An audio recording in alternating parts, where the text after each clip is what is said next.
বৰলীয়া নদীৰ মাজত আছোঁ। দোৱামাখা যিখন গাঁও, সেই গাঁওখনৰ মাজেৰে এই নদীটো বৈ গৈছে। গতিকে যেতিয়া পানী বেছি হয় তেতিয়াহ'লে এই নদীটো যথেষ্ট পৰিমাণৰ গৰাখহনীয়াৰ সৃষ্টি কৰে, যাৰ ফলত এই অঞ্চলৰ মানুহৰ মাটি বাৰী ভেটি পৰ্যন্ত হেৰুৱাবলগীয়া হয়। গতিকে আমি অসমত এনেকুৱা এজন মন্ত্ৰী আমাৰ এই ৱাটাৰ ৰিচোৰ্চ ডিপাৰ্টমেণ্টত পাইছোঁ, যিজন ব্যক্তি এইবিলাক সমস্যাক লৈ অত্যন্ত তৎপৰ আৰু অত্যন্ত তৎপৰতাৰে কাম কৰে।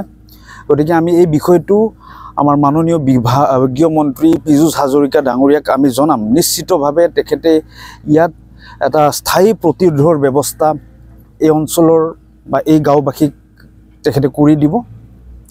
আৰু মানে স্থায়ীভাৱে নহ'লেও অস্থায়ীভাৱে কিছু ব্যৱস্থা যাতে আমি ভাৰতীয় জনতা পাৰ্টিৰ তৰফৰ পৰা কৰিব পাৰোঁ, গাঁৱৰ ৰাইজে আমাক আহ্বান কৰিছে। সেইকাৰণে আজি আমি এখন JCB আনি নদীটো যেনেকৈ ইয়াত এটা ভাঁজ লৈছে, যাতে নদীটো চিধাকৈ বব পাৰে তাৰ ব্যৱস্থা কৰি দিয়াৰ কাৰণে ইয়াত আমি এটা কেনেল বনাই দিছোঁ আজি JCBৰ সহায়ত। যিটো কেনেল থাকিলে বা যিটো কেনেল হ'লে ভৱিষ্যতে পানীটো এইফালে চিধা বৈ সেইটো ছাইডে পৰিব। তেতিয়া মানে আমাৰ সেই উত্তৰ ছাইডে নদীৰ যিটো নেকি কূপ, সেই কূপটো অলপ পূব ছাইডে নদীৰ যিটো কূপ বা নদীৰ যিটো প্ৰকোপ অলপ কমকৈ পৰিব। গতিকে সামগ্ৰিকভাৱে এই অঞ্চলৰ প্ৰত্যেকজন গঞা ৰাইজ আহি আমাক সহযোগ কৰিছে। তেখেতসকল যথেষ্ট আশাবাদী যে ভাৰতীয় জনতা পাৰ্টিৰ চৰকাৰখনে আহি থকা সময়ত ইয়াত এটা স্থায়ী ব্যৱস্থা কৰি গৰাখহনীয়াৰ যিটো নেকি সমস্যা, সেই সমস্যাটো সমাধান কৰিব। বৰ্তমান আমি দল হিচাপে ভাৰতীয় জনতা পাৰ্টিয়ে এই ৰাইজক সহায় কৰিব পৰা ধৰণে যিখিনি ব্যৱস্থা কৰিব পাৰোঁ, সেই ব্যৱস্থাখিনি আজি আমি ইয়াত কৰি দিছোঁ গাঁওবাসীৰ আহ্বান মৰ্মে।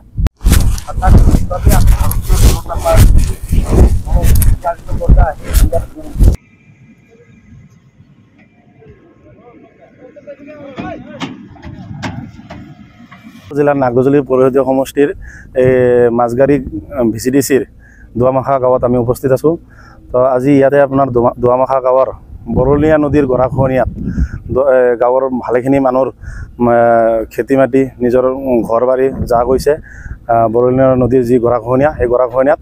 তো আজি আমি ভাৰতীয় জনতা পাৰ্টি তামুলপুৰ জিলাৰ আমাৰ সভাপতি মহোদয় আছে ইয়াতে, মই নিজেও আমি ভাৰতীয় জনতা পাৰ্টি তামুলপুৰ জিলাৰ তৰফৰ পৰা আমাৰ যিসকল ৰাইজৰ মানে গৰাখহনীয়াত ঘৰ মাটি ভাঙিছে বা মাটি নদীৰ যা গৈছে, তো সেইখিনি মানুহক মানে কিছু সহায় কৰিবৰ কাৰণে আমি আহিছোঁ। আজি JCBৰ সহায়েৰে আজি এই মানুহখিনিক যাতে খন্তেকীয়া অলপ কিছু সহায় হয়। তাৰপিছত আকৌ এইখিনি কথাই আমি ভাৰতীয় জনতা পাৰ্টি আছে, বিভাগীয় মন্ত্ৰী আছে আমাৰ পীযুষ হাজৰিকা ডাঙৰীয়া, তেখেতক আমি অৱগত কৰাম। অৱগত কৰালে তেখেতে স্থায়ী সমস্যাৰ কাৰণে, স্থায়ী সমাধানৰ কাৰণে, সমস্যাটো স্থায়ী সমাধানৰ কাৰণে ব্যৱস্থা লোৱাৰ কাৰণে আমি অনুৰোধ জনাম। আৰু আশা কৰোঁ আমাৰ মন্ত্ৰীগৰাকী এইবোৰত মানে আমি যেতিয়া জনাম হয়তো আমাৰ কথাত গুৰুত্ব দি এই সমস্যাটো স্থায়ীভাৱে সমাধান কৰিব আশা কৰোঁ। আৰু এই দোৱামাখা গাঁৱৰ যিটো সমস্যা এইখিনি সমাধান হ'ব বুলি আশা কৰোঁ। আমি JCBৰ সহায়েৰে আমাৰ বৰলীয়া যিটো নৈ আছে, এই নৈৰ যিটো খুঁটি, মেইন খুঁটিটো মানে সলোৱাৰ কাৰণে এটা JCBৰে আমি মানে এটা কেনেল বনাই দি আছোঁ। এই কেনেলখন হোৱাৰ পিছত আমি যেতিয়া নদীৰ খুঁটিটো এই কেনেলত সোমাই দিম, তেতিয়াহ'লে আপোনালোকে দেখা পাইছে পিছফালে আমাৰ কেনেল আছে, এই কেনেলখন ডাঙৰ হৈ যাব। তো নদীৰ যিটো খুঁটি আছে, নদীৰ খুঁটিটো মাজেদি গুচি যাব।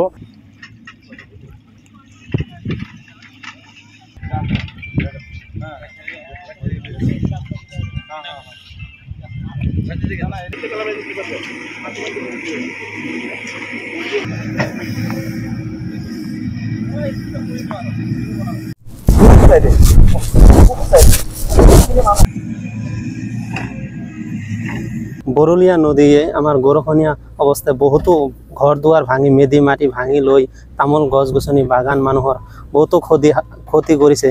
আজি ইয়াতে গৰাখহনীয়াৰ কাৰণে এখন নদীৰ সুঁতিটো চেঞ্জ কৰাৰ কাৰণে এখন নালা খদি দিয়া হৈছে। এইটো আমাৰ ভজন দাস আৰু তামুলপুৰ BJPৰ সভাপতি ভিক্টৰ দাস তেখেতসকলে কৰি আছে। তেখেতসকলক আমি বহুতো ধন্যবাদ জ্ঞাপন কৰিছোঁ। ইয়াত বহুতো ৰাজনৈতিক নেতা আহিছে গৈছে, কিন্তু কোনেও আজিলৈকে এইটো কাম কৰি দেখাব পৰা নাই। আমি বহুতো জনসাধাৰণ শাস্তি ভোগ কৰিছোঁ, কিন্তু বহুতো নেতাৰ ওচৰত আমি গৈছোঁ, কিন্তু ইয়াৰ কোনো উপকাৰিতা আজিলৈকে আমি পোৱা নাই। আজি পাইছোঁ বুলি আমি বহুতেই আনন্দিত।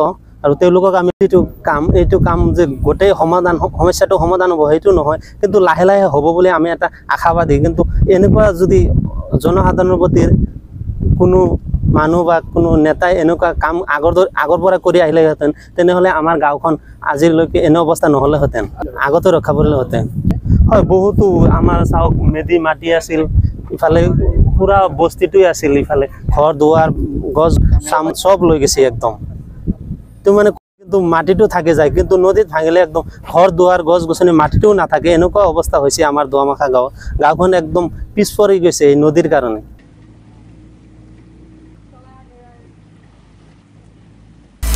আপুনি বিচৰা বাতৰি পাব কেৱল নিউজ 18 এপত নিউজ 18 এপ ডাউনলোড কৰিবলৈ স্ক্যান কৰক এই QR কোড গুগল প্লে ষ্টৰতো পাব এই নিউজ 18 এপ